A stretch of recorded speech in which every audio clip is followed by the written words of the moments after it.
Alright folks, this is a quick and dirty video on synthesis. And you are going to learn so much in such a short period of time that you're going to say, man, how am I not paying private school prices for this education?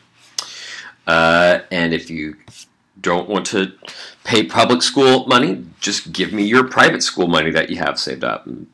I'll take it. Okay, on synthesis. What is synthesis? You're asking yourself.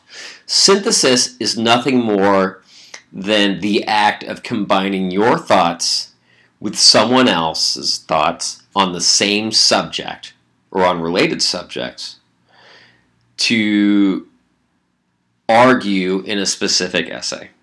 Okay? That's all it is. You take your ideas, someone else's, argue a thesis with those ideas combined, and you have performed synthesis in writing. Okay? Here's how it looks like mathematically, semi-mathematically. Your ideas, someone else's ideas. In an academic essay, you have just created an essay featuring synthesis. Got it? Cool. Typical high school essays don't really have a lot of synthesis, right? You typically have a prompt, for example, the legalization of marijuana. Then you would put your ideas related to the prompt in an essay, and it would be boring because you're just using what you know, right?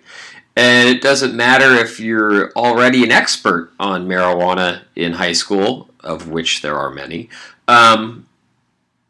If all you're using is your own background, you're only going to create a paper that can only be so interesting. Its ability to be interesting is limited. It's kind of like this. Just like nachos with just cheese. You know, they're good. Like, I would eat that. I would eat that. But after about 5 to 7 days, I would be bored of eating that, right? Now, we had synthesis, and you've got other elements. Cheese, beef, beans, sour cream, whatever you put on them, and blammo! A terribly pixelated picture of fully loaded nachos. That's what we're looking for right here in college, except with better pixelation. We are looking for a piece of writing that has multiple elements, that uses multiple sources and different ideas to support your thesis. That's all it is. Okay? What else does synthesis do? It proves you can find value in other people's texts, their writings, their ideas. Okay? It proves you know when to bring in the work of others to support your own thesis. It proves to professors that you are actually engaged in the course. We're making you read different texts in the same course for a reason. So show us in these essays that you can make some connections. Now, obviously, in our first essay, don't worry about it too much. Right? If the first essay just tells you to focus on one text and one text only with some elements from your own life, that's fine. That's fine. But the farther we go in the course, bring in more elements. It also prepares you for professional life.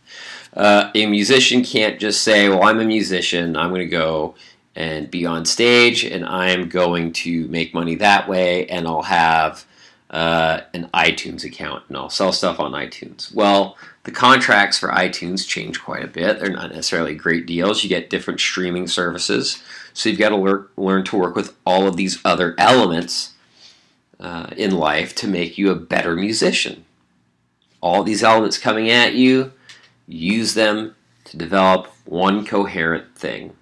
Okay? All right, folks, that's about it, and I will see you later. Goodbye.